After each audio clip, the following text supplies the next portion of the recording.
everybody, welcome back to Kat's Kitchen. Today we have another fast meal for you if you're in a rush, on the run.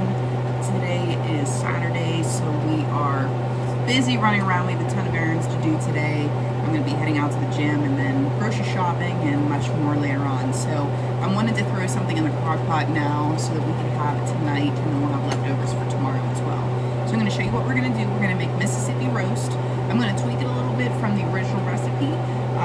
I always kind of have to do that just because as you cook and you grow, you find out what you like in flavors and tastes. There's no right or wrong sticking with a recipe. If you feel like branching out and, trying something different and new, I always encourage that. So, yeah, so here we go. I have our roast right here. It is washed. I had some people commenting that they were curious if I was washing my meat or not. I always do, even though I may not show it. I feel that that's maybe something boring to watch, so I don't usually, I have it in a few of my videos of how I do it, but I don't show it all the time. So we rinse our meat very well, get that blood off of there, and then we're going to pat it dry with some paper towels because we want to make sure we get a good sear on this. Okay, next we're going to start with our dry ingredients. You don't want to put any wet ingredients on here when you're trying to get a good sear. Okay? So we're going to give this some salt.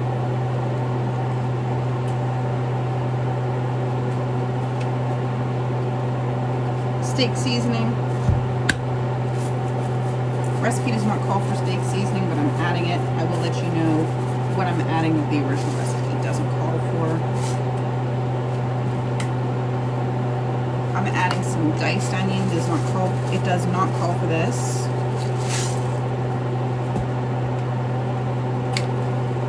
Pepper.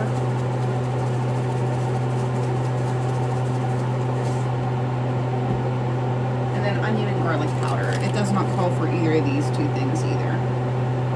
However, every time I make a roast, I really like to have these things. It just gives more depth of flavor. So now I have our cast iron skillet here with some avocado oil in there for a higher burn point. It is smoking hot right now, and that's exactly what you want. I've got my exhaust above, so I apologize for the sound.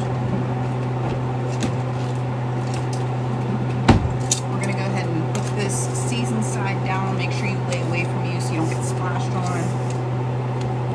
And then we'll season the top side.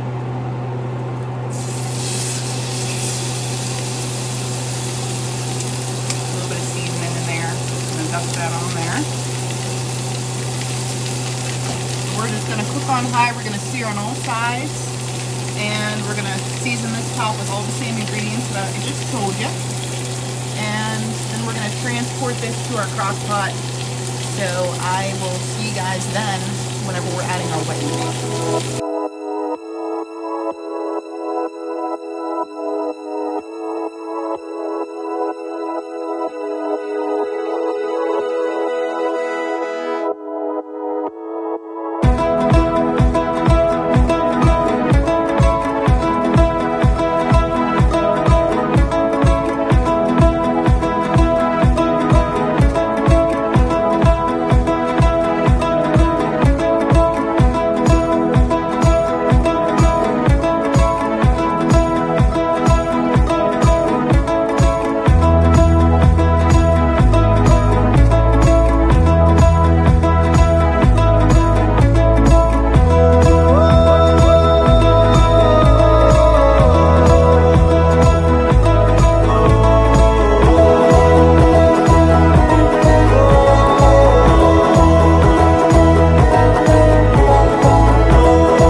Alrighty, everybody, we are back in action.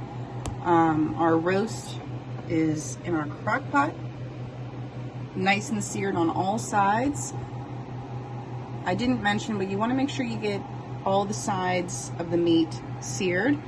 The reason for that is it'll lock in the flavors. So next we're going to mix up our wet seasoning. So we have about 2 tablespoons of mayonnaise in here. We're going to start with that.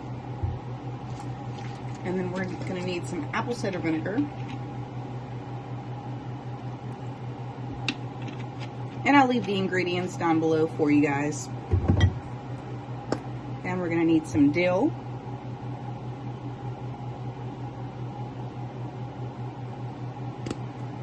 And paprika.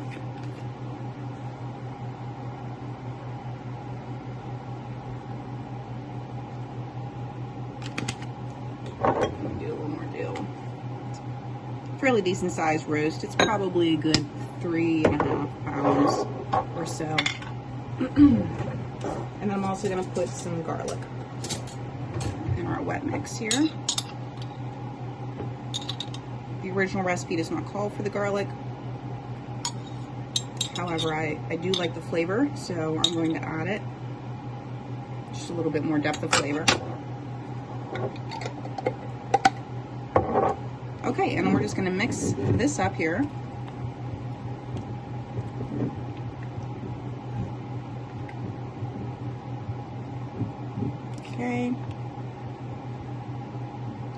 Okay, like this. And then the next thing for our roast is you can either use pepperoncinis or I'm going to use some pepper rings. I've seen both of them used before. So whichever one you like, whichever one you have.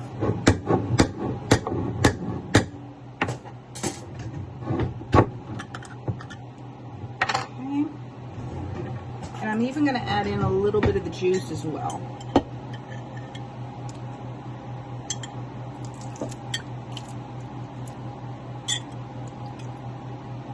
I'm going to add, this is a 1 pound jar. I'm going to add in about 1/4 of this jar along with some juices.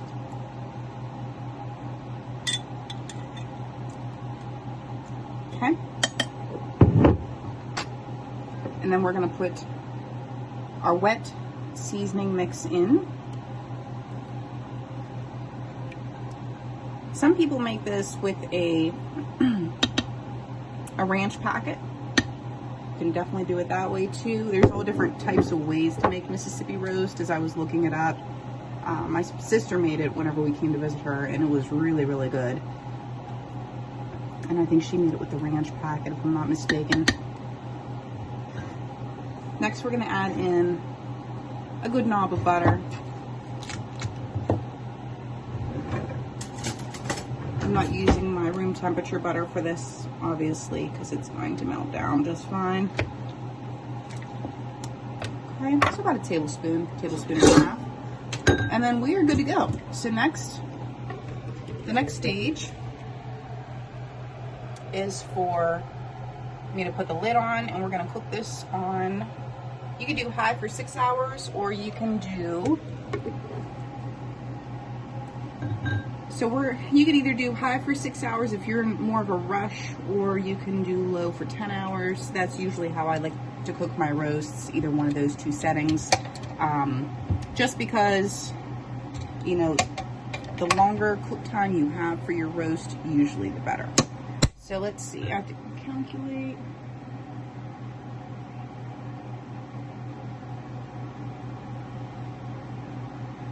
Okay, so what I'm going to do is, it's probably going to be on for 8 hours. Low for 8 hours, but I'm going to do high for 10 hours, and then when we're ready to eat, it'll be ready for us. We'll just check that off. I'll check it when I come back. If I think it needs less time, then I can always switch it. My Crockpot does have a little timer set on it, so I really like that. I know some of the older ones don't. But I would definitely recommend one with a timer, especially if you're going to be away from the home and not able to keep an eye on it. That way your food doesn't overcook. So I'm going to get this cleaned up. I'm going to go run my errands and do what I have to do, but I'll see you guys back here whenever it is ready to go. The one thing I may do, maybe whenever I come back from my errands, is put some carrots in there so that they can roast along with that, and that'll be part of our side. And then yesterday I made some fries. So what I did is I just took potatoes, washed them, chopped them into fries, and then I seasoned them. And then they're now sitting in my refrigerator ready for me to either bake or air fry them. So that's what we're gonna have along with it. So that is it for now. I will see you guys back here basically whenever it's all done. So I'll see you guys soon. All right, guys, so our Mississippi roast turned out really well. I'm just gonna kind of talk you through the end of it just because the plating wasn't that great, so I didn't want to submit a picture of it, but it tasted really good. The one thing I would definitely mention to do is double that sauce recipe. So I think it will definitely give it a little bit more flavor. I think maybe the cut of my meat was just, a little bit too, it was a little bit more than what that recipe called for. So that's really the only thing I would change. I just served it with some rice, and then like midway through, I put 1 medium onion and some carrots in there, chopped up, just to kind of add as the side. And then, like I said, I made some rice along with it. So it turned out really well. And this is not the same day. This is a different day, obviously, just because we had things to do and life sometimes gets busy. So I just wanted to finalize this whole video of the Mississippi roast for you guys. It did turn out really well, but like I said, just double that sauce recipe. I think you'll be a lot more happy with that. And yeah, I will see you guys on the next one. Thanks so much for watching.